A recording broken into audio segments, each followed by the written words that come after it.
오늘 본문에 있는 말씀을 가지고 나만 믿고 따라와라는 제목으로 하나님의 말씀 증거하겠습니다. 우리가 계속해서 욥기에 있는 말씀을 살펴보고 있습니다. 여러분, 욥에는 욥이라고 하는 사람의 이야기가 나오고 있습니다. 근데 욥이라고 하는 사람이 세 명의 친구가 있습니다. Three friends가 있었는데 그 세 명의 친구가 엘리바스라고 하는 사람이 있고, 또 빌닷이라고 하는 사람이 있고, 또 소발이라고 하는 이 세 사람이 친구로 있었습니다. 근데 이 욥이 이 엘리바스를 처음에 친구를 만났을 때 이 엘리바스가 이 욥에게 이제 조언을 하는 그런 내용이 나와요. 이 엘리바스가 이 욥에게 뭐라고 얘기를 했냐면은 그렇게 얘기를 합니다. 내가 인생을 살아봤는데 아마 제가 볼 때는 엘리바스는 나이가 많은 분이었던 것 같아요. 그래서 내가 인생을 살아봤는데 내 경험상 내가 봤을 때 일단 하나님은 의로우신 분이더라. 내가 살아보니까 하나님은 의로운 분이더라. 그렇게 얘기를 해요. 근데 인간은 매우 연약한 존재더라. 고로 인간은 무엇을 짓는다? 죄를 짓더라. 그러니까 결국 네가 지금 하나님 앞에 고통과 고난을 받고 있는 이유가 뭐냐? 네가 죄를 지었기 때문에 그렇게 고통과 고난을 받고 있다. 고로 너는 어떻게 해라? Repentance, 회개하라. 그러면 네가 가지고 있는 죄의 사함을 받게 되고 결국에 하나님께서 어떻게 해요? 너의 가지고 있는 모든 것들을 회복시켜 주실 것이다. 그렇게 엘리바스라고 하는 나이 많은 친구가 욥에게 그런 조언을 해주게 됩니다. 그 얘기가 욥기 4장과 5장 말씀에 잘 이야기가 나오고 있어요. 이제 욥이 이제 이 얘기를 들었는데 자존심이 상하는 거예요. 왜 자존심이 상하느냐면 사실 욥은 하나님 앞에 지은 죄가 없거든요. 그래서 무고하다.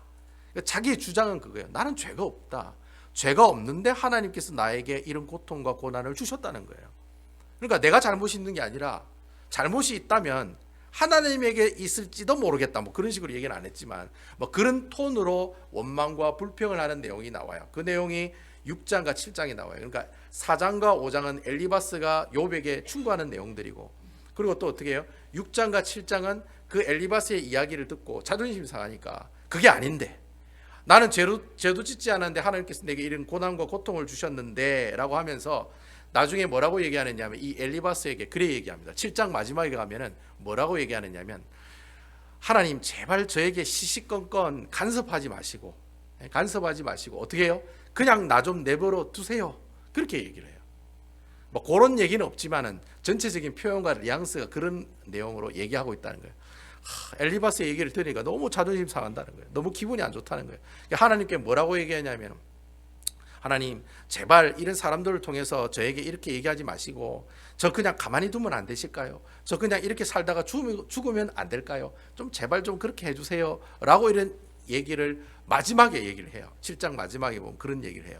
근데 그런 얘기를 할 때 그 옆에 누가 있었냐면은 엘리바스 옆에 빌닷이라고 하는 친구가 있었어요. 근데 이 빌닷이라고 하는 사람이 그 얘기를 들은 거예요.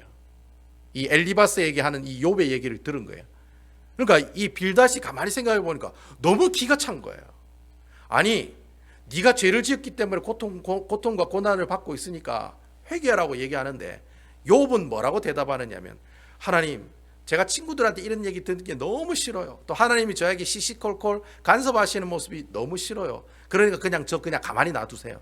저 이러다 그냥 죽을래요 라고 한 얘기를 옆에 있는 빌닷이 들으면, 옆에 있는 지사님들이 들으면 여러분 그 얘기가 좋게 들리겠습니까? 나쁘게 들리겠습니까? 당연히 나쁘게 들리죠.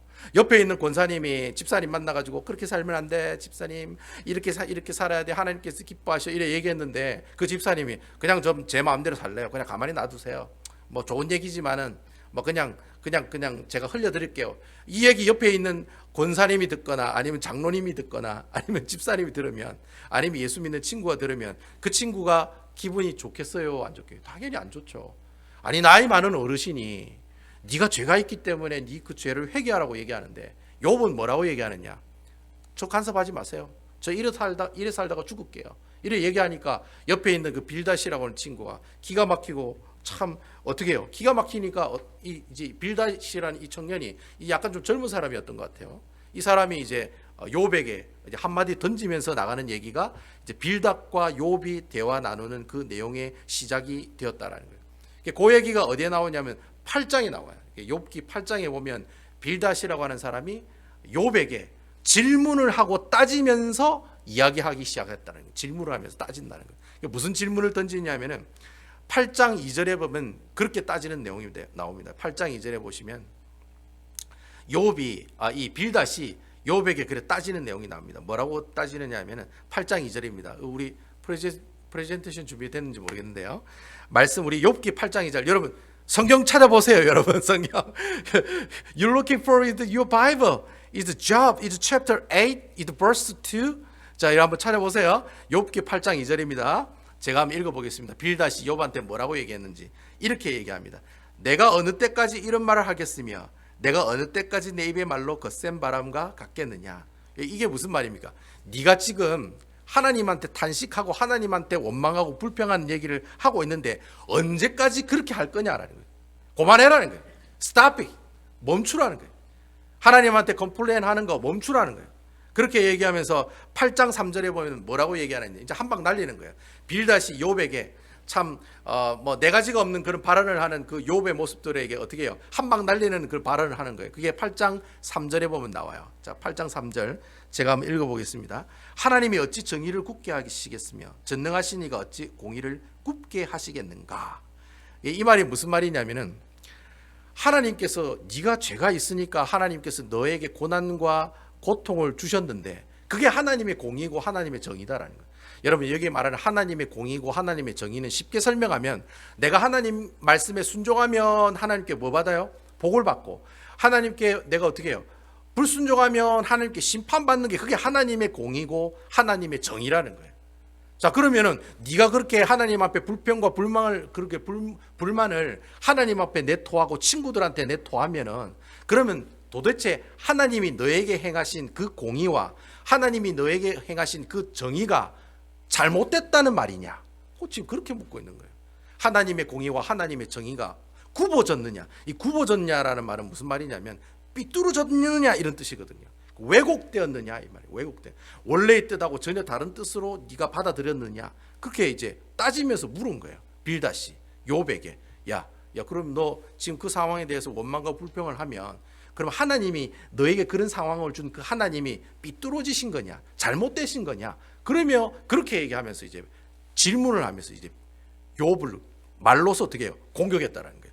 하도 이제 욥이 이제 다른 얘기를 하고 이러니까 이 빌닷이 어떻게 해요? 욥에게 이렇게 따지기 위해서 그렇게 얘기를 했다라는 거죠. 그렇게 이제 얘기를 하면서 욥을 향해서 네가 잘못됐다. 네가 잘못됐다. 그로 너는 회개해야 된다라는 똑같은 얘기를 이 빌닷이라고 하는 사람이 욥에게 하는 내용을 이 8장에 있는 말씀을 통해 우리가 알 수가 있다라는 거예요. 그래서 여러분 욥기 8장 7절에 보면 유명한 말씀 나오죠. 그래서 famous한 verse가 나오죠. 아주 유명한 말씀 이거 아시죠, 여러분? 여러분 집에 혹시 걸려 있을지도 몰라요. 여러분 가게 아니면 여러분들 화장실에 걸려 있을 수도 있고 다 걸려 있는 하나님의 말씀에 그자 뭐라고 되어 있습니까? 내 시작은 미약하였으나 나중은 심히 장대하리라. 사실 여러분 이 말은 네가 앞으로 복 받을 거니까 복 받을 거 기대해라 그런 뜻으로 준 얘기가 아니에요. 이 빌닷이 욥을 조롱하기 위해서 이 표현을 쓴 거거든요. 이 말이 무슨 말이냐면 내 시작이 미약하였으나 나중은 심히 장대하리라. 그 앞에 무슨 말이 있어야 되냐면 회개하라. 회개하면 네가 지금 네 자녀도 없어지고 네 재산도 다 없어진 것 나중에는 다 어떻게 된다?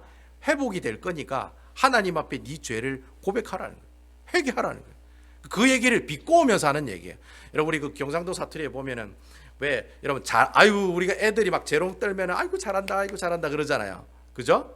근데 여러분 그 굿잡 그러잖아요. 애들한테 굿잡 이러잖아요. 근데 여러분 잘한다를 이렇게 표현하면 또 느낌이 틀려요. 아이고 잘한다 그래 잘한다. 아이고 그래 잘하고 있다. 니 그러다가 쫄딱 망할 거다. 잘한다. 자 이거는 여러분 굿잡이에요. 굿잡이 아니에요. 굿잡이 아니죠. 네 잘못하고 있다는 말이에요. 네 잘못하고 있어. 너 실수하고 있어. 너 지금 죄짓고 있어. 그런 느낌의 글이 바로 내 시작은 미약하였으나 내 나중은 심히 창대하리라는 뜻이 그 내용이라는 거예요. 그러니까 이 내용은 그 집안이 막 가게가 잘 되고 복받아라는 뜻으로 그 성경 구절 이 구절 주시면 안 됩니다, 여러분. 이 구절은 그 욥을 조롱하고 비난하기 위해서 쓴 표현이기 때문에 여러분 이제 알고 계시라고요. 집에 뭐 걸어놓은 거 어떻게 하겠습니까? 그냥 그대로 놔두시고 아이고 이거 빌닷이 욕하는 거라더라 하면서 그냥 그 액자 탁 뭐 떼가지고 휴지통에 버리지 마시고 그렇게는 하지 마시고, 원래 그 단어 자체는 좋은 말이에요. 좋은 말이지만 그 환경이 빌닷이 욥을 조롱하기 위해서 쓴 성경 구절이다라는 사실 정도는 알아두시면 여러분 좋겠다라는 거죠. 어쨌든 뭐 그런 얘기를 하면서 어떻게 해요? 회개하라, 그런 얘기를 이제 계속해서 이제 얘기를 하는 거죠. 그래서 이제 빌닷이 그렇게 회개하라 얘기하면 죄를 한 번도 짓지 않은 욥 입장에서는 그 얘기가 열받겠어요, 열 안 맞는 얘기겠어요? 당연히 열받는 얘기죠. 여러분, 내가 죄를 짓지 않은데 다 계속해서 죄를 지었다면 계속 열받잖아요. 나는 아무 죄가 없는데 자꾸 나보고 죄 짓다고 그러니까. 이게 마찬가지예요. 빌닷이라고 하는 사람한테도 회개하라, 엘리바스라는 사람한테도 회개하라는 얘기를 들으니까 욥의 입장에서는 어떻게 해요? 기분이 안 좋죠. 기분이 나쁘죠. 그 기분이 나쁘니까 기분 나쁜 말을 하는 거예요. 그 내용이 오늘 우리가 읽은 욥기 9장 1절과 2절 말씀에서부터 시작되고 있다는 거예요. 그래서 우리가 욥기 9장 1절 2절에 있는 말씀, 욥이 뭐라고 받아치는지 우리 한번 보도록 하겠습니다. 1절과 2절 말씀입니다. 우리 chapter 9 is the 1 to 2. 자, 우리 9장 1절 2절에 있는 말씀 보겠습니다. 욥이 대답하여 이르되 2절, 진실로 내가 이 일이 그런 줄 알거니와 인생이 어찌 하나님 앞에 의로우랴. 자, 빌닷이 이제 말로서 공격을 하는 거예요. 뭐라고 공격했냐면, 야, 정말 하나님의 공의와 하나님의 정의가 너한테는 완전히 굽어졌는 거냐, 삐뚤어진 거냐, 완전히 잘못된 거니, 뭐 하나님이 잘못한 거니? 라고 이래 물으니까 욥이 뭐라고 얘기합니까? 아니야, 네 말이 맞아, 나도 그렇게 알고 있어. 지금 그렇게 얘기하고 있는 거예요. 욥이 질문으로 대답하니까 질문으로 대답하는 거예요. 아니야, 맞아, 그게 네 말이 맞아. 하나님은 의로우신 분이시고 하나님은 의로우신 분이시다. 하나님이 하시는 행동은 하나도 틀린 게 없다. 욥도 그래 인정을 해요. 그래 욥이 그렇게 인정하면서 뭐라고 얘기하냐면, 근데 어떻게 우리가 내가 하는 일은 의로운 일은 아니다. 그러면서 뭐라고 얘기하냐면, 어떻게 사람이 하나님 앞에 의로운 존재가 될 수가 있겠느냐. 그러니까 어떻게 사람이 하나님 앞에 깨끗하면서 살아갈 수가 있겠느냐. 절대 그래 살아갈 수 없다라는 거예요. 그런 얘기를 이제 1절과 2절 말씀을 통해서 우리에게 이야기하고 있다라는 거예요. 그러면서 이제 욥이 사람은 하나님 앞에 의롭다 하지 못한다 얘기하면서 그 뒤에 있는 말씀에 무슨 얘기를 하냐면은, 왜 우리가 하나님 앞에 깨끗하다고, 하나님이 의롭다, 하나님 앞에서 우리가 의롭다고 얘기하지 못하는 이유가 뭐냐, 그 이유를 쭉 적어놔요. 그 이유가 이제 4절부터 이제 10절에 있는 말씀을 통해 쭉 이제 하나님께서 어떤 하나님이시라는 거, 이런 하나님이시기 때문에 우리가 하나님 앞에서 의롭다 얘기할 수가 없다, 우리가 하나님의 정의와 하나님의 공의를 불평할 수가 없다라고 얘기하는 내용이 나오고 있다는 거예요. 그게 어떤 하나님의 모습이기 때문에 우리가 하나님 앞에 의롭다 얘기를 하지 못합니까? 하나님은 지혜롭고 힘이 강하신 분이시다. 하나님은 산을 무너뜨리시고 산을 움직이시는 분이시다. 하나님은 해를 뜨게 하지도 못하시고 별들을 어떻게 해요? 하나하나 하늘에 있는 북두칠성, 뭐 삼성은 이제 오리온 자리에 있는 별입니다. 남쪽 하늘에 보시면 별 3개가 아니라 똑똑똑 이렇게 찍혀 있는 그 별자리가 있거든요. 그 오리온 자리라고 해요. 하여튼 그런 별하고, 그다음 뭐 묘성이라는 것은 북쪽에 있는 황소 자리를 말하는 거예요. 그러니까 북쪽에 있는 별들과 남쪽에 있는 별들과 북두칠성과 북구성에 있는 모든 별들을 다 관리하시고 통치하시는 분이 다 누구시다라는 겁니까? 그분이 바로 하나님이시다라는 거예요. 쉽게 설명하면 하나님이 이따마시한 능력을 가지고 있기 때문에 아무리 인간이 하나님 앞에서 나는 잘났습니다, 나는 똑똑합니다, 나는 지혜가 많습니다, 나는 명철합니다, 나는 의롭습니다 라는 말을 하나님 앞에서 할 수 있다는 말이에요, 못한다는 말이에요? 못한다는 거예요. 그 얘기를 이제 얘기를 하는 거예요. 빌닷한테. 나 네 의견에 동조해. 맞아. 하나님께서 나에게 하신 정의로운 일과 공의로운 일은 하나님께서 잘못하신 게 아니야. 그리고 사람이 어떻게 하나님 앞에 의롭다 얘기할 수가 있겠어? 그래 얘기 못해 라고 이제 동조하면서 그런 얘기를 하면서 나중에 그 뒤에 보면 뭐에 대해서 얘기하는가 하면은 이제 하나님에 대한 자신의 불만들을 이제 본격적으로 막 얘기하는 내용이 나오는 거예요. 그래요, 나는 하나님 앞에 의로운 존재가 아니에요. 나는 하나님 앞에 깨끗할 수가 없어요. 하지만 그러나 nevertheless, however, 그러나 점점점 이제 자기 불만을 막 얘기하는 거예요. 나는 왜 하나님께서 나에게 이렇게 하시느냐? 내가 하나님 앞에 의롭다한 존재가 아니라는 사실을 나도 안다. 근데 왜 하나님께서 나에게 이런 식으로 괴롭히시고 힘들게 하시느냐? 그 얘기가 9장 11절부터 어디까지 나오냐? 16절까지 쭉 이제 욥이 본격적으로 하나님 앞에 원망과 불평하는 내용들 다시 막 얘기하는 내용들이 나오고 있다는 거예요. 그 내용이 이제 어떤 내용으로 나오고 있습니까? 그 내용이 이제 11절과 12절 보면 이제 그 내용이 이제 욥의 불만이 이제 시작되는 내용이 나오고 있거든요. 11절과 12절에 있는 내용 한번 보도록 하겠습니다. Chapter 11 to 12 우리 한번 읽어보겠습니다. 제가 읽겠습니다. 그가 내 앞으로 지나가시나 내가 보지 못하며 그가 내 앞에 움직이시나 내가 깨닫지 못하느니라. 12절 하나님이 빼앗으면 누가 막을 수 있으며 무엇을 하시나이까 하고 누가 물을 수 있으랴. 하나님이 이런 능력을 가지고 계시는 분이라고 막 얘기했잖아요. 그리고 사람은 하나님에서 의롭다 얘기할 수 없다라고 얘기했잖아요. 그러면서 뭐라고 얘기하느냐면 나는 이제까지 하나님을 만나본 적도 없고 하나님께서 내 앞에 눈에 나타나신 것 내가 경험해 본 적도 없다. 그 크신 능력을 가지고 계시는 그 하나님이 내 가족을 다 뺏어가고 내 재산을 다 뺏어가면 내가 그 크신 능력이 많으신 하나님을 내가 어떻게 거절할 수 있고 뺏어간 거 주세요 해가 내가 어떻게 다시 뺏어올 수가 있겠느냐. 나는 그렇게 못한다며. 그렇게 하면서 쭉 자신의 불만과 불평을 어떻게 해요? 쭉 얘기도 해요. 왜 하나님께서는 아무 이유도 없이 우리 가족들을 다 데리고 가시고 10명의 자녀들을 다 죽였잖아요. 하나님이 다 뺏어가셨잖아요. 그리고 욥이 가지고 있는 재산을 다 가져가셨잖아요. 다 없애버리셔가지고 거지로 만드셨잖아요. 왜 하나님께서는 아무 이유도 없이, 솔직히 욥이 하나님 앞에 죄 지은 게 없거든요. 근데 아무 이유도 없이 하나님께서 욥이 가지고 있는 재산, 욥이 가지고 있는 자녀들 다 가져가셨다는 거예요. 왜 그렇게 가져가셔서 나에게 마음의 상처를 주십니까? 그런 식으로 얘기를 하는 거예요. 그 얘기가 이제 17절부터 31절까지 그 얘기가 쭉 계속해서 나오는 거예요. 그러면서 하나님, 저는 지금 정말 숨쉬기도 너무 어렵고 힘듭니다. 여러분, 욥이 자기 재산만 없어졌습니까? 아니잖아요. 자신의 몸에 온 스킨에 악창과 종기가 나서 고름이 터지고 굳고 터지고 굳고, 심지어 이 종기를 어떻게 기압장으로 이 고름을 짜고, 그렇게 고통스러운, 자기 몸에 종기가 생겨가지고 눕지도 못하고 앉지도 못하고 그런 고통스러운 가운데 살아가는 그 모습들을 뭐라고 얘기하냐면, 나는 정말 숨도 쉬지 못할 정도로 힘들고 어려운 가운데 있습니다. 그 얘기를 막 하는 거예요. 그리고 또 뭐라고 얘기하냐면, 하나님께서는 나를 죄 지은 사람이라고 얘기하는데, 내 생각에는 나는 하나님 앞에 지은 죄가 없습니다. 그런데도 불구하고 나는 내 생각에 나는 의로운 사람이라고 생각하는데, 그래도 그러나 나는 하나님 앞에 의로운 자는 없지만 자기 생각에 자기는 하나님께 의로운 사람이라고 생각한다는 거예요, 욥이. 그러면서 뭐라고 얘기하느냐면, 나는 의로운 사람이라고 한다고 생각하는데 하나님은 나의 생명을 어떻게 한다? 이그노를 한다, 무시한다는 거예요. 하나님께서 내 생명을 무시하는 모습을 나에게 주고 계신다는 거예요. 그리고 하나님께서 그렇게 능력이 많으신 분이시면 왜 세상에는 잘 먹고 잘 사는 악한 사람들이 더 잘 먹고 잘 사느냐는, 이 이상하다는 거예요. 왜 불의한 사람이 이 세상에 떵떵거리며 살아갈 수 있습니까? 왜 그렇게 해서 하나님 능력이 많으시다면 그 사람들 다 심판하시고 벌 주셔야 되는데 왜 그 사람은 그냥 그대로 두고 아무 죄가 없는 나에게는 이런 고통을 주시나이까? 라고 얘기하고 있는 내용이 31절까지 그 내용을 쭉 계속해서 불평을 얘기하는 거예요. 하나님께서 하나님의 능력을 인정, 하나님 앞에 의로운 사람이 없다는 것도 인정, 하지만 하나님이 내게 주시는 그 현실에 대해서는 부정하는 거예요. 그러니까 이게 무슨 말이냐면, 내가 예수를 믿으면 머리로는 예수를 믿어요. 머리로는 하나님을 믿어요.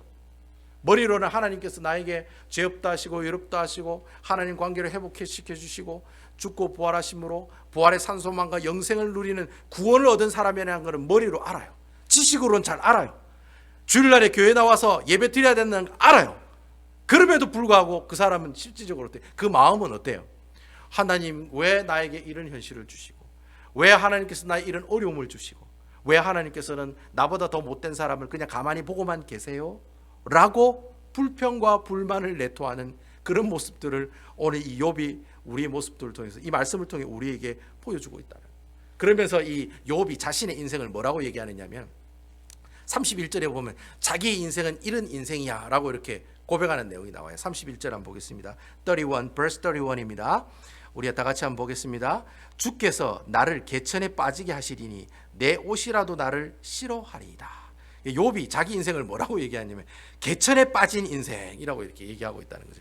그러니까 제가 볼 때는 이 개천은 그냥 깨끗한 물이 아니라 똥물인 것 같아요. 더리한 워러인 것 같아요. 그러니까 그 개천에 빠졌는데 그 똥물에 빠지면 냄새가 많이 나요, 안 나요? 냄새가 많이 난다는 거예요. 그러니까 내 인생이 그렇다는 거예요. 나는 똥물에 빠졌는데 내가 그 똥물에 빠져서 누가 건져줬어요. 근데 건져줬는데 그것도 문제라는 거예요. 똥물에 있는 것도 문제고 건짐을 받은 것도 문제라는 거예요. 왜냐하면 냄새가 너무 많이 나니까. 사람들이 다 어떻게 해요? 싫어서 나를 다 떠난다는 거예요. 그런 인생이 어떤 인생이다? 바로 내가 지금 가지고 있는, 내가 지금 처하고 있는 인생이다라고 얘기하고 있다라는 거예요. 그래서 이거 성경에 보면 내가 눈 녹은 물로 내 몸을 씻고 내가 잿물로 내 손을 깨끗이 씻었지만은 결국에는 하나님께서 나로 하여금 똥물에 빠뜨리게 해 주심으로 내 인생이 어떻게 됐다는 거예요? 너무 허무한 인생이 됐다는 거예요. 왜 하나님께서는 의로운 분이시고 공의로우신 분이시고 정의로우신 분이시라고 얘기하시는데 왜 하나님께서는 저에게 이러한 어려운 환경들을 주시고 내 옆에 있는 참으로 내 옆에 있는 나보다 더 죄를 많이 짓는 사람들은 잘 먹고 잘 살고 있습니까? 이게 뭡니까? 라고 하나님께 불평하고 있는 내용이 바로 오늘 31절까지 나오는 내용의 말씀이라는 거예요. 자, 그러면 이런 이 욥의 불평들을 쭉 이렇게 얘기하지만 여러분 나중에 이제 32절부터 35절까지가 참 중요한 말씀이거든요. 32절부터 35절까지가 무슨 내용인지 우리 제가 한번 같이 읽어보도록 하겠습니다. 여러분 32절과 35절에 있는 말씀 읽어봅시다. 그렇게 원망과 불평하는 이 욥이 결국에는 어떤 것들을 하나님께 요구하고 있느냐. 우리 32절부터 35절에 있는 말씀 한번 읽어보도록 하겠습니다. 32절부터 35절입니다. 제가 읽겠습니다.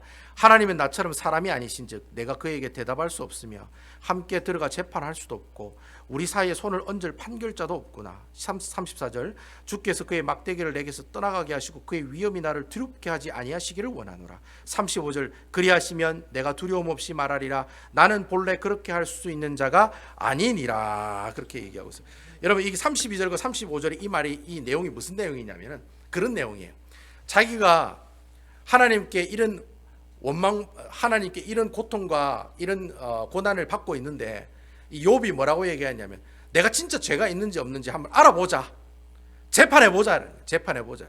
누가 재판장이 되시고 하나님이 재판장이 되고 나를 변호해 주시는 여러분 그 판결자라고 하는 그 뜻이 중재자라는 뜻입니다. 중재자. 그러니까 지금으로 말하면 변호사라는 뜻이에요. 변호사. 자, 내가 과연 죄가 있는지 없는지 한번 재판 받아보자. 재판장 되시는 분은 하나님, 변호사 되시는 분도 하나님, 진짜 내가 죄를 지었나 안 지었나 한번 알아봅시다 라고 하는 내용이 바로 32절부터 35절에 나오는 말씀들이다라고 하는 겁니다. 제가 왜 이 말씀이 중요하다라고 제가 여러분께 말씀을 드리냐면은, 자, 여러분 한번 생각해 보세요. 사람이 어려움이 오고 고통이 와요. 사랑하는 사람이 먼저 세상을 떠나요. 그럼 여러분 내가 하나님께 원망하거나 실망하거나 하나님을 어떻게 해요? 불평할 수 있어요.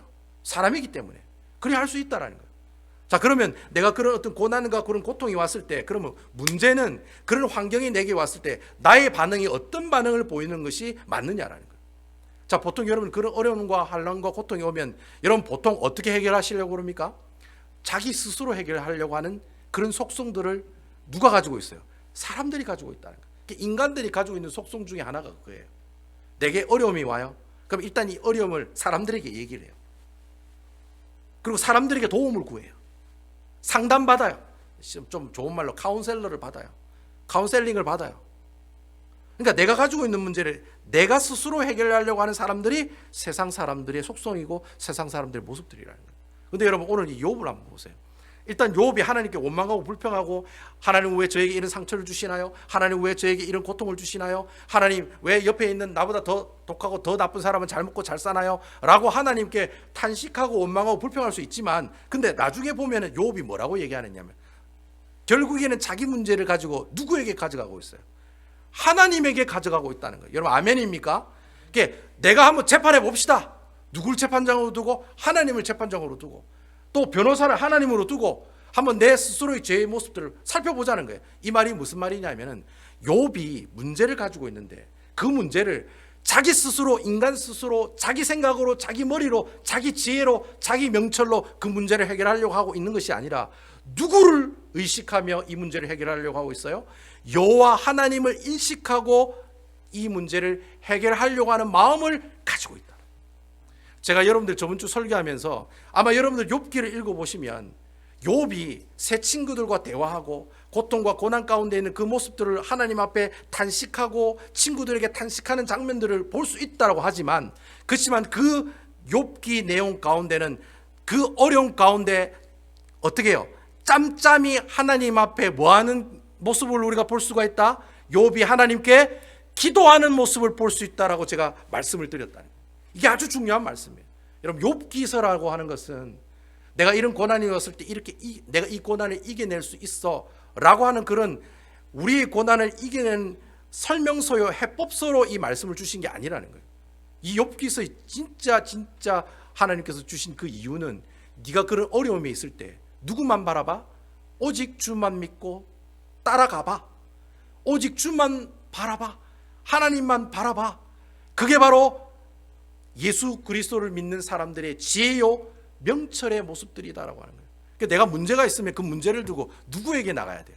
하나님에게 나가라는 거예요. 그러니까 지금 욥은 그 문제를 들고 재판장 대신 하나님께 나가고 있다는 거예요. 그러니까 하나님께 따지고 하나님께 물어보는 거예요. 하나님, 내가 진짜 죄가 있는지 없는지 내가 한번 물어볼게요. 주님, 판단해 보세요. 제 변호사로 하나님 또 모시고 왔거든요. 이분 통해서 제 모든 것들을 변호해 주실 거예요. 제가 정말 죄가 있나 없나 하나님 한번 알아봐요 라고 어떻게 해요? 자신의 가지고 있는 문제를 주님 앞에 가지고 나오는 모습들을 오늘 이 본문에 있는 말씀을 통해 우리가 알아내 갈 수 있다라고 합니다. 여러분, 9장 15절에 보면 이와 비슷한 얘기가 또 나와요. Chapter 9 is verse 15에 보면 똑같이 이런 비슷한 얘기를 하는 내용이 나옵니다. 9장 15절 우리 다 같이 한번 보겠습니다. 9장 15절입니다. 가령 내가 의로울지라도 대답하지 못하겠고 나를 심판하실 그에게 간구할 뿐이며. 하나님은 의로우신 분이라는 거예요.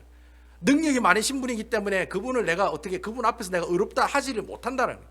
내가 못하기 때문에 나는 오직 뭐만 할 수 있을 뿐이라고요? 간구할 뿐이네. 이 말이 무슨 말이에요? 오직 내 문제를 누구한테 얘기할 뿐이에요? 하나님께 얘기할 수밖에 없다라는 거예요.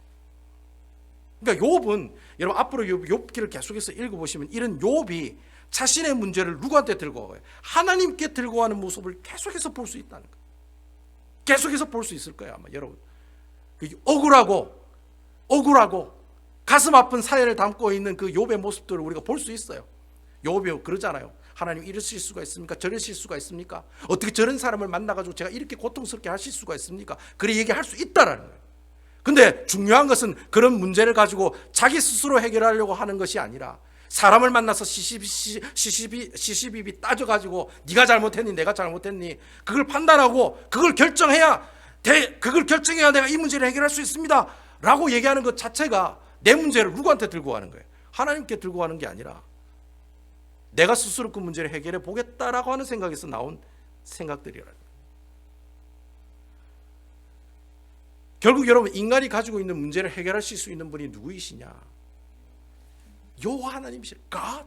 오직 하나님만이 우리의 문제를 해결해 주실 줄로 믿으시기 바랍니다. 여러분, 인간의 근본적인 문제가 뭐예요? 가장 인간이 가지고 있는 근본적인 문제가 뭐예요? 죄 문제잖아요. 죄 문제. 여러분, 그 죄 문제를 해결하실 분이 누구이십니까? 그 죄 문제를 해결하신 분이 누구이십니까?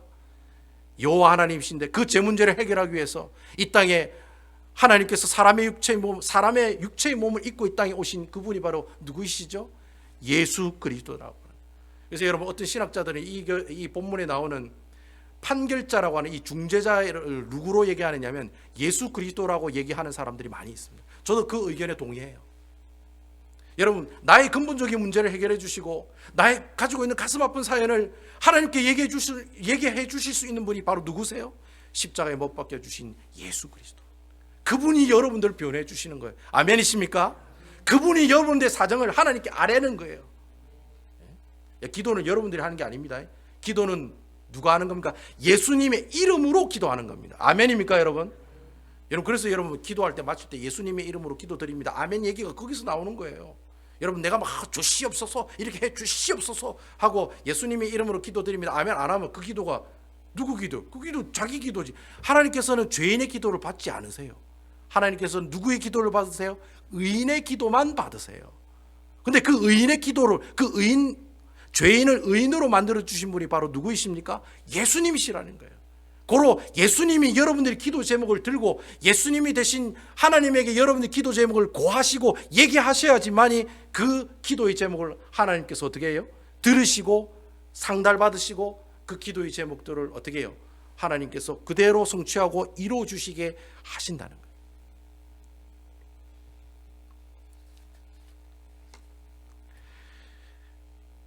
저는 오늘 이 말씀을 통해서 하나님께서 주시는 영적인 교훈이 바로 그거라고 생각해요. 내가 어떤 문제가 있을 때 그 문제를 누구에게 가지고 와야 돼? 하나님께로 가져오라는 거예요. 오늘 욥을 통해서 하나님께서 우리에게 주시는 영적인 교훈이 그거예요. 우리가 인생을 살다 보면은 애매하게 고난을 받을 때가 있어요. 애매하게 이상하게 좀 이렇게 이런 만남은 없었으면 좋았을 건데 라는데 이런 만남을 갖게 하시는 그런 모습들을 우리가 경험하게 된다는 거예요. 근데 여러분, 그런 상황이 있을 때마다 우리가 그러면 하나님을 욕하고 하나님을 비난하고 하나님을 불만하고 사람과의 관계 다 깨트리고 그래 살아야 되느냐? 그게 하나님 뜻이 아니라는 거예요. 우리가 그런 어떤 고난과 고통과 그런 어려운 환경을 만났을 때 하나님께서 우리에게 원하시는 것은 무엇이냐? 그때마다 잠잠히 누구를 바라보는 거죠? 여호와 하나님을 바라보는 것. 그것이 바로 우리의 모습들이다라고 하는 것이죠. 그래서 여러분, 내가 잠잠히 하나님을 바라본다는 말이 무슨 말이에요? 내 문제를 들고 누구에게로 나가는 거예요?